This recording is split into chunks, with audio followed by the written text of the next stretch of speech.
Now, for the XP system, we're going to go ahead and create a whole bunch of functions actually to control this XP system and try to make it as modular as possible. The first thing that we want to do is we want to create a utility function to easily obtain information from our player stat map. Right now, if you want to get something from our player stat map, you're going to have to go and do a get, and then we're going to do a find, and then find which one of these functions it is, and then do the branch after. And we don't want to do this again and again because we're going to be calling different stats from our stat map multiple times. So let's go ahead and create a function to handle that. So we're going to create a function, and this would be get underscore stat value. And this is going to have an input. We're going to name this stat, and this would be of type e underscore player stats. Now we're going to get our stat map in here, and then we're going to do a find, and then connect the stat to this just like so. And then we're going to do a branch, and then connect this branch to our execution, and connect the boolean here. Off of this true, I'm going to add in a return node. And this return node is going to basically give us the value of this specific stat that we're looking for. So drag off of the structure, do a break, and this base value, we're going to just plug it into this return node just like this. And we're going to name it stat value. That will be the type float, and that's it. And we're also going to make this a pure function, so we don't need an execution pin for this. So now whenever we need a specific stat, we can just call in this get stat value, and then we can select which stat we're looking for, and then it will give us that output of that stat. That's how easy it's going to be. Now that we have done a get function, utility function, we also want to set a utility function, because right now, if you want to, again, set something to your stat map, you have to now find what it is, and then you have to add, and you have to make all of this. It's going to be called in multiple times throughout our game here, so I don't want to keep doing this again and again. So I want to create one utility function, and then I should be able to have this. I shouldn't have to repeat myself many times. So let's go ahead and create a new function, and this would be set underscore stat value. And again, we're only going to be using this for the purpose of XP and other things. For health and stamina, we already have our player stats functionality set up for that, so we don't need to touch it. We're going to just use this for our XP because we need to get some values and then set some values and, make constant changes as the player gains and, gains XP and level. So to set value, we're going to go ahead and do an input. Again, this would be our stat that we're going to set. And also this is going to get the amount or the value that we need to set. Let's call it the value and make this of type float. And we're going to get a stat map. And we're going to go ahead and add, connect this here. And the stat, we're going to plug it in here just like this. And then we're going to drag off of the structure. We're going to make the structure. And then the value, we're going to add it directly into this. And also the stat, we're going to add it just like so. And now we're going to go ahead and do a return node, and that'll be it for setting the function. So now remember, whatever function that whatever value they're going to send it through, it's going to set that value. It's not adding to the existing value. It's just going to set that value as it is. Let me first set this up as player level utility. There we go. And this would be a utility function as well under player level. So now we're going to go ahead and create our player level function. First, we need to work with our XP. We need to now determine how much XP is required to go to the next level. So let's go ahead and create a new function, and this would be calculate XP for next level. Now for the logic for this calculation, we're going to take a look at what is the player's current level, and based on that level, we're going to add additional XP for the player to gain before they can go to the next level. We need two local variables to do that. First one is the steepness. This is basically how difficult is it going to be for the player to level up, as in how much additional XP is it going to throw in there. And then also the base XP amount. So this is basically a fail-safe. If all of these functions were to fail, the player will at least need to get this base amount of XP before they can level up. So they will never have a level where they have to gain 0 XP to go to the next level. So the base XP amount, I'm going to set this to 45. And steepness, I'm going to set this to like 50. And again, we're going to play with this 50 until we find a good ground where it's not too grindy for the player to level up. At the same time, it's not too easy for the player to level up. So Now what we're going to do is we're going to go ahead and get our player level. So let's go ahead and get our player level. And again, I'm going to copy and paste this one more time. So I'm getting the player level twice, and I'm going to multiply the player level by the player level. This will give me the player level square. So let's go ahead and do a multiply and do a multiply. And now we got the player level square. We're going to drag in the steepness, get the steepness, and then multiply this with the steepness. And this is one portion of the function. Now we need to add in our base amount. So I'm going to go ahead and get our player level one more time, and then get our base amount, and then get the player level times the base amount. And now I can go ahead and add this steepness level and then also our base level together to get the XP required for the next level. So this is basically the XP that is required for the next level. And now we need to take this output value and add it to our existing XP requirement for our next level. So for that, first we're going to go ahead and get the stat value of XP to level up. And we're going to go ahead and add this together. And then now we're going to set this value. So let's go ahead and call in the set stat value. And let's select the XP to level up. And the value itself will be the output here. So now we have done all the calculation, and it's going to get our existing XP to level up, and it's going to add to that. So now we have more XP to gain before we can actually level up to our next level. And then here we're going to go ahead and do a return node. And that's all you need to do to calculate the XP required for the next level. And this one, we're going to go ahead and set this in the player level XP category. And the next function that we're going to create is the add XP function. And this function is going to have an input. This would be the amount to add. This is the XP that is required to add. So first, we're going to take our current XP. So we're going to go ahead and get stat value, which is going to be our current XP. And we're going to go ahead and add this to our current XP, adding this new amount that is coming in to our current XP.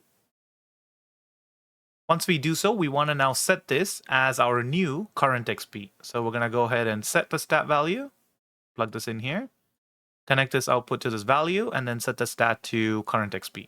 Now that we have added some XP to our current XP value, we want to check to see if the player can level up now. If they have actually reached the XP required for next level, we should allow the player to level up. So let's create a new function to handle that. And this would be can player level up.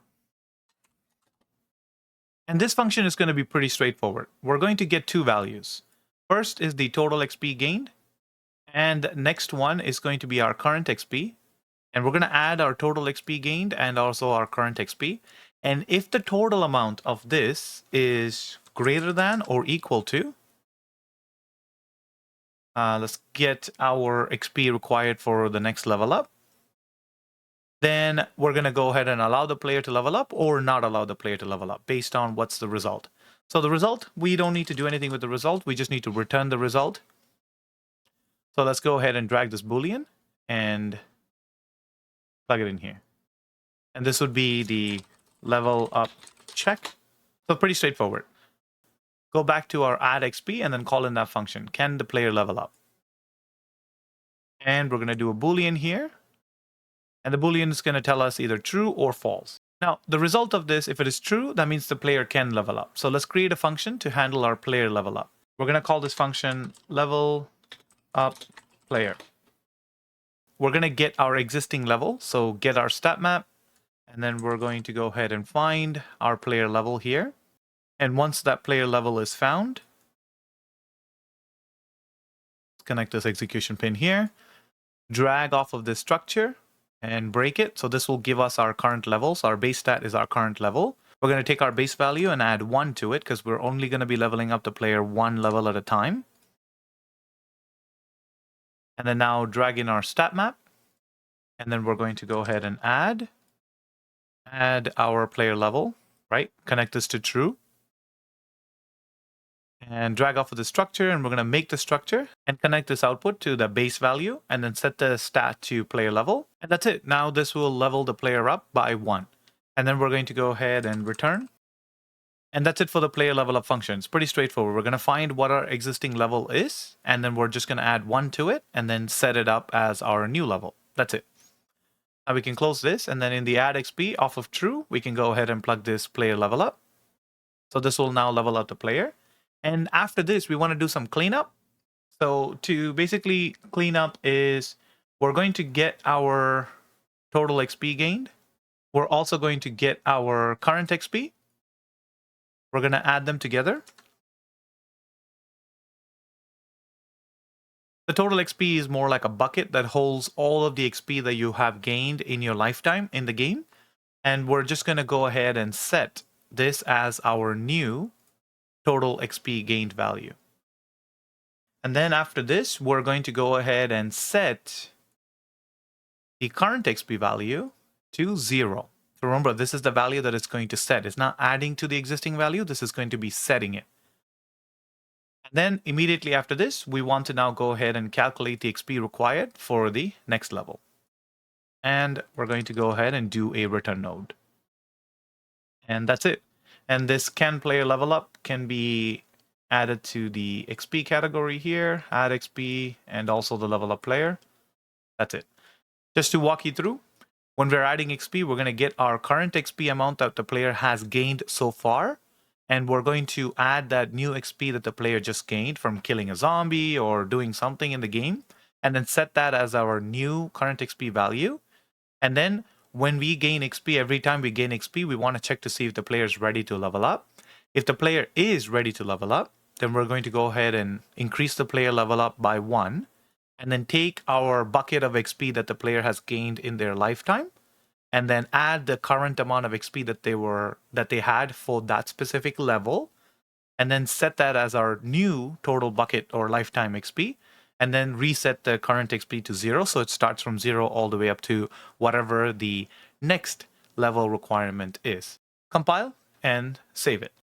And the last thing that we want to do is, as soon as the game starts, we want to go ahead and calculate how much XP is required for the next level. So this way, from level 1 to level 2, the XP requirement is calculated. One little oversight that I want to quickly fix here, apologies for this, is inside of the player stat init, I added a return node at the end of this adding item to stat map. That's actually incorrect, because if I added this return node, as soon as it goes through the first loop, the entire thing will just stop. So it will never add all of the stats. So just go ahead and remove this return node and then compile and save it. So let's go ahead and test it. So in our third person, I'm going to go ahead and call in the C keyboard key. And here I'm going to drag in our player stat manager. And I'm going to call in the function for add XP. And I'm going to add in 20 XP. At the same time, I want to see the player level. So I'm going to drag off of this and say get stat value. And this would be our player level. And I want to go ahead and print this on screen. And I want to print it with an append. And I'm going to say player level. And then a new pin. And then this value, I'm going to go ahead and just plug it in here just like this. So now it will show me my player level. So let's go ahead and play. And when I press C, you should see my player level is 1. It's going to be 1 for a little bit until I gain enough XP for me to go to level 2. And then now you can see it takes a lot more XP to go to level 3. We can actually see that as well. So if I quickly go ahead and add XP to level up, let's go ahead and copy that get stat value. And then we're going to select XP to level up, connect the target here, and the stat value to here. And if I go ahead and press C, you can see that it's 95 XP is required to go to level 2. And once I get 95, it increased to 385 to go to level 3. And this is where the steepness comes into effect. And then once I get to level 3, you can see now I require 970 XP to go to the next level. If you think that's a little too much, you can always go to your calculate XP for next level. And the steepness, you can drop this down to like 30 and then test it. And now I require only 75 XP to go to level 2, and then 285 and 690 and so on. So play with that steepness to see how this will work for you in your game. If you think it's too much, raise it or lower it. And even the base amount, you can raise it or lower it to make it easier for the player to level up in the early stages. And then you can use a different function to increase the base amount in a future date when the player already has reached a specific level in your game. So all right, everything seems to be functioning. And in our next video, we're going to take a look at the UI portion of adding all of this into our player ID card. Looking forward to seeing you on the next one.